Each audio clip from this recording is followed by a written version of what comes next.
Est-ce que la crypto pourrait résoudre les problèmes de l'Afrique? Bon, c'est quoi déjà les problèmes de l'Afrique? Pas de l'inflation, indépendance des nations vis-à-vis des puissances étrangères, un besoin d'électrifier l'Afrique, il y a plein d'endroits où il n'y a pas d'électricité, bancariser la population, il y a plein de gens qui n'ont pas de compte en banque, permettre des transferts d'argent rapides, instantanés, sans frais. Le Bitcoin, ça peut résoudre tous ces problèmes. Et c'est pour ça que ça se développe fort en fait en Afrique, là, depuis quelques temps. Donc dans cette vidéo, on va faire un petit tour, on va aller un petit peu dans quelques pays et voir comment ça se passe, de quelle manière ces problèmes peuvent être résolus par le Bitcoin. J'espère que cette vidéo sur le développement du Bitcoin en Afrique va te plaire. Si c'est le cas, tu peux mettre un like. Si tu aimes bien ce genre de vidéo, tu peux t'abonner, tu peux activer les notifications et tu peux aussi me suivre sur mes réseaux sociaux, il y a les liens en description. J'investis dans les cryptos pour être riche dans le futur, faire de couilles dans le futal, ainsi soit-il. Mon Bitcoin est mon couteau. On va donc parler de la crypto en Afrique, comment ça se passe, qu'est-ce qui se passe, est-ce que ça se développe ou pas, où ça, comment, pourquoi. Et on va commencer avec ce tweet de Good Value qui parle de l'utilité sociale du Bitcoin au Kenya. En couplant énergie hydraulique et mining de Bitcoin, la société Grideless Compute a fait baisser la facture énergétique mensuelle de 500 familles de 10 $ à 4 $ tout en fournissant de l'énergie. Donc il semblerait que le Bitcoin ce soit pas forcément un coût pour la société, un truc polluant ou un truc énergivore, ça peut aussi être quelque chose qui facilite la vie, qui résout des problèmes. Et toujours au Kenya, il y a Big Block Mining qui se développe aussi dans ce pays pour faire du mining de Bitcoin avec des partenaires locaux en faisant du développement durable et du développement utile. Ils vont démarrer à partir de 2023 au Kenya. Ils se développent également au Congo, dans la région de Virunga. Ici, ils sont en train de créer une nouvelle zone de mining. Big Block Mining, c'est une société qui appartient à Sébastien Gouspilou, que bon, c'est un grand expert du mining de Bitcoin. C'est une référence, je l'ai déjà dit dans pas mal de mes vidéos, mais il a notamment conseillé au Salvador le président Nayib Bukele. Et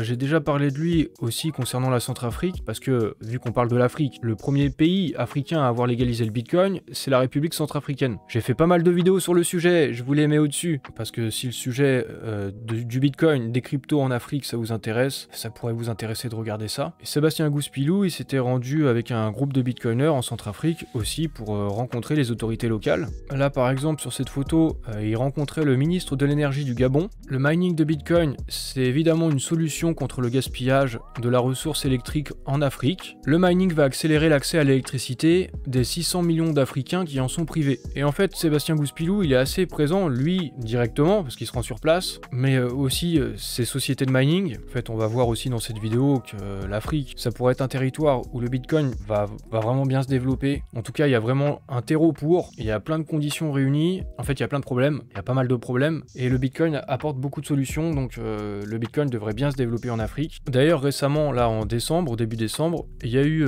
l'Africa Bitcoin Conference, qui parle justement du développement du Bitcoin en Afrique. Le Bitcoin est l'avenir de l'économie africaine, en tout cas ça pourrait l'être, et à cette conférence, parmi les intervenants, il y avait justement Sébastien Gouspilou, puisque, comme je vous dis, c'est un petit peu un expert du mining et du Bitcoin, et notamment en Afrique. Et il y avait aussi à cette conférence Jack Dorsey, l'ancien CEO de Twitter. Il y avait donc des pointures à cette conférence. Jack Dorsey, CEO de Block, il s'est associé avec Steelmark pour investir 2 millions de $ dans la société de mining Grideless, dont on parlait un peu plus tôt ici dans le tweet de Good Value pour développer le mining au Kenya. Et en fait, pourquoi en Afrique en particulier? C'est parce que l'Afrique regorge d'énergie renouvelable, mais en Afrique, il y a un potentiel énergétique qui est sous-exploité en fait. Il y a une capacité hydraulique qui dépasse les 470 gigawatts pour seulement 38 gigawatts qui sont installés. En comparaison, il y a 650 gigawatts en Asie, 254 gigawatts en Europe, 380 gigawatts sur le continent américain. Donc il y a un gros potentiel en Afrique, mais c'est sous-exploité. Pourquoi? Parce que ça coûte cher de construire des installations, de construire des barrages, de construire des lignes électriques. Et en fait, le mining de Bitcoin, ça peut être une source de revenus pour accélérer l'électrification de l'Afrique. Une ligne électrique, ça coûte 30 000 $ le kilomètre, donc ça coûte cher. Et il n'y a pas forcément les budgets pour dans de nombreux pays africains. Par contre, les mineurs de Bitcoin, ça peut être une manne financière pour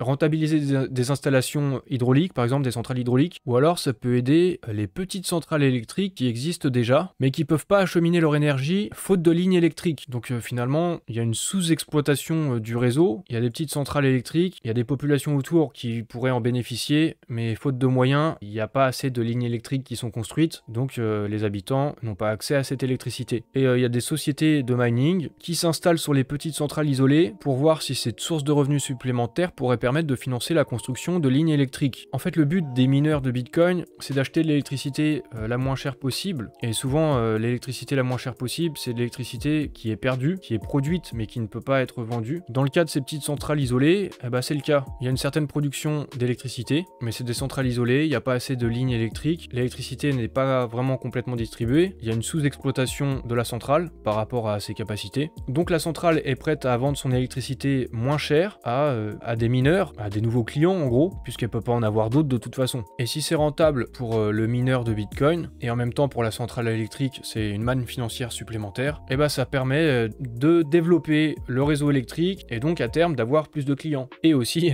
évidemment, apporter l'électricité au reste de la population, à plus de gens. Donc ça résout des problèmes, ça bénéficie un peu à tout le monde. Et même pour un pays, pour un gouvernement, c'est très bénéfique. Ça permet d'apporter de l'argent que eux ne peuvent pas forcément fournir. Et puis aussi, pour un gouvernement, pour un président, pour se faire réélire, c'est bien quand on apporte l'électricité dans des régions entières. Tout le monde a à y gagner. Nous nous sommes rendus compte que le mining de Bitcoin résout un problème majeur pour les développeurs de petites centrales électriques. Nous pouvons acheter leur énergie, peu importe où ils se trouvent. La conséquence est un accélérateur de l'électrification en Afrique. Et cette conférence Bitcoin dont je vous parlais un peu plus tôt avec Jacques Dorsey et Sébastien Gouspilou, elle a eu lieu au Ghana, à Accra, mais quelques jours plus tôt, 2 jours avant, il y avait eu une autre conférence, un autre événement, le Dakar Bitcoin Day, donc à Dakar, au Sénégal. Et le but c'était de parler un petit peu des opportunités que le Bitcoin peut apporter en Afrique, en termes d'emploi, d'entrepreneuriat, de quelle manière la finance est en train d'évoluer, de se transformer, c'est aussi un nouveau système financier, de parler de ce qui s'est fait ailleurs, comme au Salvador ou en Centrafrique. En Centrafrique, c'est le premier pays à avoir passé le pas, mais ça inspire aussi d'autres pays de la région, parce que finalement, les problèmes que ça peut résoudre en Centrafrique, c'est les mêmes problèmes qu'il y a dans d'autres pays en Afrique. Ça peut aider un pays à avoir plus d'indépendance vis-à-vis de grandes puissances, comme la France, comme les États-Unis, comme la Russie ou comme la Chine, par exemple avec le franc CFA, Et puis d'autres moyens de pression, les puissances savent mettre la pression sur des pays en position de faiblesse du coup. Mais ça peut résoudre aussi d'autres problèmes directement de la population, notamment concernant la bancarisation ou l'inflation. Le Ghana, ça semble être un pays du coup où ça se développe bien, puisqu'il y avait la conférence Africa Bitcoin Conference qui s'est passée là-bas. C'est aussi parce qu'il y a de l'inflation dans ce pays, ça fait partie de ces pays les plus touchés par l'inflation, et ça fait qu'en parallèle, il y a des centres de formation sur le Bitcoin qui se créent également. En fait, le Bitcoin prend du terrain partout où il y a des problèmes. Je sors un peu d'Afrique là, mais c'est comme avec la Russie et l'Ukraine. Je vous ai déjà parlé du fait que les deux pays où il y a le plus d'adoption des crypto-monnaies, c'est ces deux pays en guerre. Bon, le troisième pays, c'est le Venezuela. On voit qu'à chaque fois qu'il y a des problèmes, ça devient un terreau fertile pour le développement du Bitcoin et d'une manière générale des cryptos. Des problèmes économiques, des problèmes sociaux, des problèmes énergétiques, ça résout toutes sortes de problèmes. Donc c'est pour ça qu'il y a des écoles et des centres de formation qui se développent. Au Ghana, ce centre, il va se concentrer sur l'éducation financière et technologique. Le but de ce centre qui est créé au Ghana, c'est de doter la communauté locale de compétences et de connaissances dans les secteurs de la finance et de la technologie. Former la population, pour pouvoir utiliser cette technologie. Si vous voulez en voir un peu plus sur le développement aussi du Bitcoin au Ghana, je vous mettrai un lien vers cette vidéo de Grand Angle Crypto. Ils se sont rendus à la conférence Bitcoin. Le titre de leur vidéo, c'est là-bas le bear market n'existe pas. Bon, effectivement, quand il y a de l'inflation et tout, le bear market, tu le sens pas trop en fait, ça change rien. Bitcoin reste toujours beaucoup plus avantageux, du coup, dans la plupart des pays du monde, en dehors de l'Occident. Et récemment, en décembre, je vous ai parlé du fait que le Nigeria va légaliser le Bitcoin. Alors pour l'instant, c'est pas du garanti sûr à 100%, mais en fait, ça viendrait de la presse locale qui rapporte ça. On voit ça dans cet article. Mais je vais pas parler, je vais pas développer beaucoup sur le Nigeria en fait. Parce que je pense que le Nigeria, c'est un cas d'école presque, peut-être. Et il faudrait en parler dans son ensemble. Et peut-être faire une vidéo dédiée, je pense. Ça pourrait être très intéressant. Parce qu'à la base, c'est un pays où le Bitcoin a été banni, formellement interdit en 2021. Puis, ils ont fait leur propre CBDC, MNBC, crypto-monnaie de banque centrale. Mais finalement, c'est le pays d'Afrique où, je crois, on utilise le plus le Bitcoin. La population